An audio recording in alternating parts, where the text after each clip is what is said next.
Este homem é muito talentoso. Ele sai pelas florestas e faz várias construções espetacular. Isso porque ele é um carpinteiro e pedreiro. Então ele sai fazendo várias construções por lazer. E hoje ele vai fazer mais uma das suas grandes paixão, e para isso ele já foi limpando todo o local. E em seguida foi escavando e fazendo o alinhamento do chão, de onde será a estrutura da casa. E logo em seguida ele foi atrás de algumas madeiras e retirou algumas quantidades delas.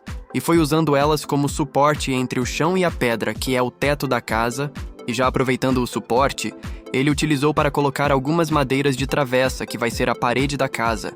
E em seguida ele pegou 4 pedaços de madeira pequena e mais 4 de madeira cortada ao meio, e foi pregando onde ele retirou um pedaço e pregou com pregos, e depois pegou mais 2 madeiras maiores, retirou as cascas delas e em seguida pregou elas assim, criando a estrutura de onde será a cama.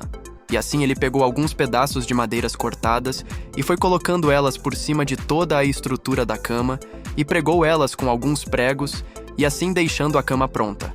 Cama finalizada. Ele já foi colocando mais algumas madeiras por toda a estrutura, servindo de mais suporte.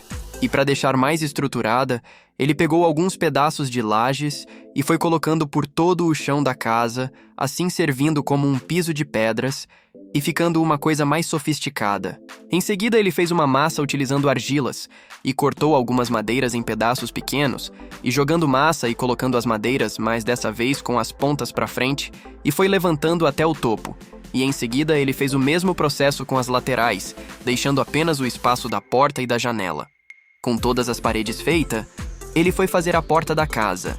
E para isso, ele usou 2 madeiras e mais algumas outras cortadas em pedaços e foi colocando elas bem colada e pregando com pregos. E por sinal a porta ficou excelente.